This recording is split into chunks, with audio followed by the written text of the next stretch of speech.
Salut Pierrot. Salut Fab. Tu vas nous parler de Motion, principalement de l'interface, histoire de démystifier un peu. Souvent les gens ils sont intéressés par Motion, ils l'ouvrent, ils font « Oh !» Oui, les ouvertures de logiciels, quand on ne les connaît pas, on peut avoir un petit coup de trac au début. Voilà. Et là, l'idée, c'est de... Je ne vais pas aller trop dans le détail non plus, mais simplement essayer de décomposer et de voir plutôt une ou en fait 3 grosses zones. Ouais. Et puis, sans aller dans le détail, que déjà, ça donne ça simplifie les choses et ça intimide un peu moins quand on ouvre pour la première fois. Alors, si on n'y connaît rien... Alors, si on n'y connaît rien, là, j'ai donc un projet d'ouvert. Il y a quelques groupes, quelques calques dans ma liste de calques. Ouais. Donc, juste un peu comment il va falloir lire.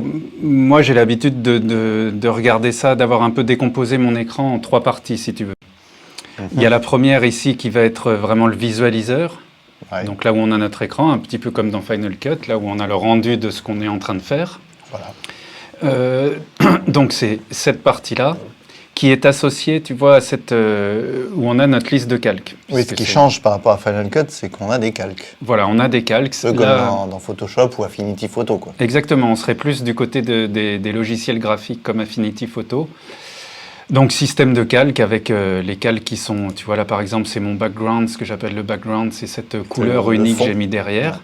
Ouais. Et là, il est tout en bas dans ma liste de calques. Tu vois, si je ferme... C'est comme si on empilait des plans les uns sur les autres. Exactement. Et il faut comprendre que si, par exemple, lui était au-dessus, on ne verrait pas ce qu'il y a en dessous, à savoir le texte et la forme. Donc, la position des calques est évidemment très importante. D'accord. Donc, cette liste de calques ici est plutôt associée au visualiseur.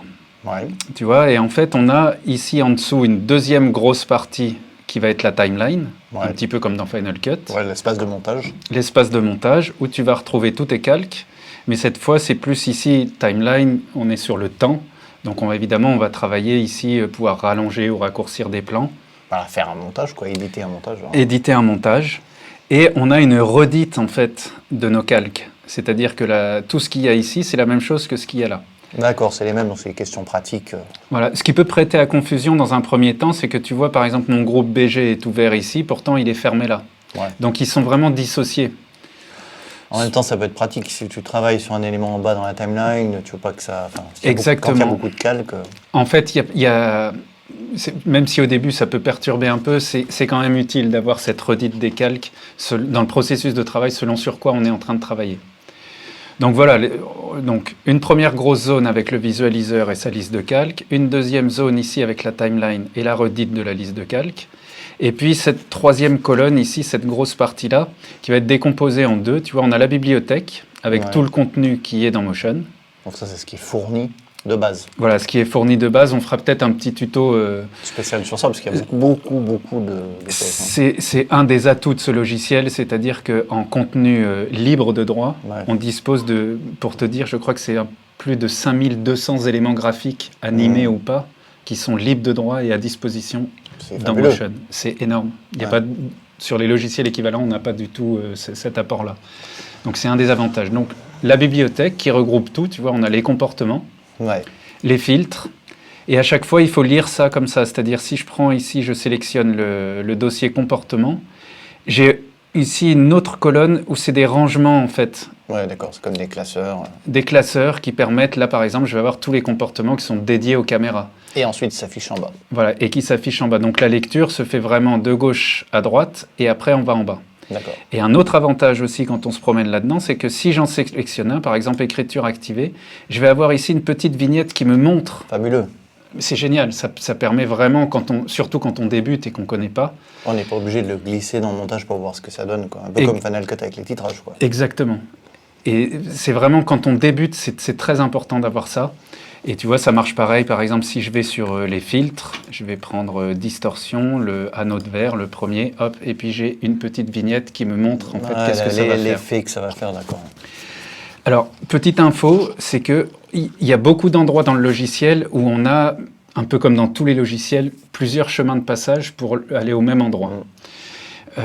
Donc là, par exemple, tu vois, j'ai ma liste de comportements que je vais trouver dans la bibliothèque, mais j'ai aussi ici un raccourci qui me donne accès à tous mes comportements. C'est la même liste, tu vois, je vais retrouver... Il y a plusieurs entrées, quoi. Voilà.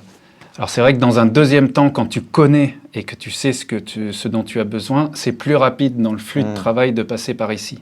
Mais encore une fois, quand on débute, je pense que c'est vraiment bien de passer par la bibliothèque grâce à l'apport de cette petite bibliothèque. Oui, tout est bien organisé. C'est très bien organisé. Donc voilà, après la bibliothèque, ici, cette colonne de gauche sur laquelle on travaille, en fait, elle est partagée en deux. Il y a la bibliothèque et l'inspecteur. Les raccourcis clavier pour ceux qui sont intéressés, le commande 2 t'amène sur la bibliothèque et le commande 3 te fait basculer sur l'inspecteur. Ouais, ça, c'est quand même cool. Et l'inspecteur, après, c'est encore ici divisé en 4 onglets. Alors, ils sont toujours en rapport avec le calque qui est sélectionné ici. Oui, tu inspectes.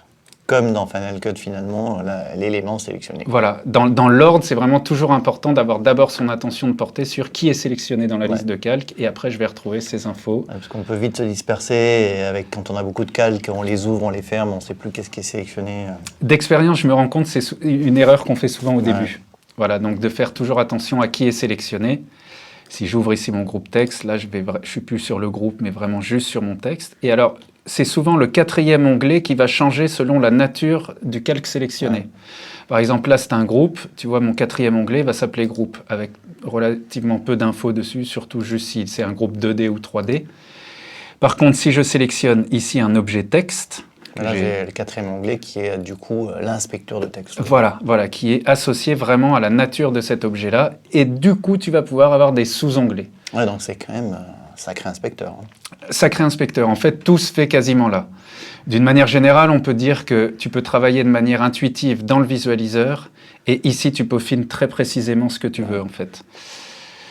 Donc voilà, les raccourcis, je les rappelle, commande 3 pour l'inspecteur, commande 2 pour la bibliothèque. Si j'appuie 2 fois sur commande 2, ça va vraiment me masquer, en fait, cette colonne. Pas mal aussi. Voilà, toujours sur les affichages et masquages des fenêtres, ça se passe beaucoup avec les commandes et les chiffres. Donc, commande 2, bibliothèque, commande 3, inspecteur. Commande 7, on va pouvoir masquer la timeline. Ça, c'est super aussi. Voilà, pour gagner un petit peu de place sur le visualiseur. Commande 8, on le verra plus tard, c'est ce qu'on appelle l'éditeur d'images clés. Ouais. Un élément très important après pour peaufiner ces animations. Voilà, si je rappuie 2 fois sur commande 7, tu vois, ça me retire ma timeline et à ce moment-là, j'ai un peu plus de place sur l'éditeur d'images clés. L'éditeur d'images clés peut aussi s'activer ici, avec ce petit icône. Voilà, pour ceux qui n'aiment pas trop les raccourcis, on a quand même les icônes inspecteur, bibliothèque. Donc si on clique là-dessus, c'est pareil finalement. Hein, voilà, dans la barre du haut, là. Il y a plusieurs chemins, c'est-à-dire c'est un peu... Quand on prend d'un bloc l'interface, on se dit « oulala, il y a énormément d'infos » et en fait, il y en a plein qui sont des chemins différents pour faire la même chose. Et donc, en fait, très rapidement, on se rend compte qu'on a beaucoup moins d'infos que ce qui apparaît comme ça. OK. Voilà, et puis le commande 9 qui affiche, où on peut aussi activer, grâce au petit icône ici de son, ce sera une timeline audio, parce que pour l'audio, on a une timeline qui est juste réservée à l'audio. Ce qui peut être intéressant aussi quand on... fait un peu de sound design ou quand on importe des éléments qui ont été faits dans Logic Pro, par exemple. Exactement, et on le verra dans un autre tuto parce que c'est vraiment aussi un des points forts dans Motion, c'est qu'on a un comportement audio. Ouais.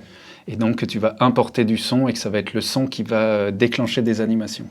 Alors juste pour terminer, comment on importe, comment on exporte, voilà... Alors, importer, tu as le bouton ici, qui va t'ouvrir ta fenêtre de Finder et tu vas chercher tes éléments. OK. Donc, assez simple.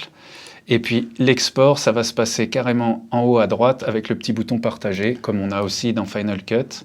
Et on va retrouver ici un peu différents modes d'export. Voilà. C'est assez simple finalement. Et le plein écran peut-être Alors plein écran, c'est jamais un vrai plein écran dans Motion, mais tu peux l'activer ici avec cette double flèche. D'accord. Voilà, où là ça te masque la timeline et puis la colonne de bibliothèque inspecteur. C'est le visualiseur finalement. Ouais. Voilà, c'est juste le visualiseur qui est mis en avant.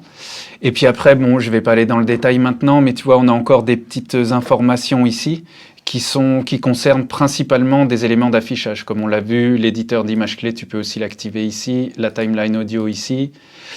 Ce petit icône-là est assez important aussi. Tu vois, par exemple, est-ce que j'ai mis quelques points clés quelque part il me semble que j'en ai mis ici. Voilà. J'avais mis 2 points clés sur le rectangle, tu vois, qui va venir se dessiner là, ici. Ouais. Et pour voir ces points clés-là dans la timeline, il faut que ce petit bouton soit activé. Des fois, ça peut la surcharger, des fois, tu en as besoin, donc c'est cool de pouvoir il y a beaucoup de choses ici qui sont masquées ou affichées. Super. Donc voilà un petit survol rapide. Hein. C'est finalement assez simple, quoi. Voilà, moi j'aurais tendance à dire qu'on peut vraiment décomposer tout ça en 3 gros secteurs. Là où on va soit récupérer des éléments, soit les travailler très précisément en cochant nous-mêmes les valeurs.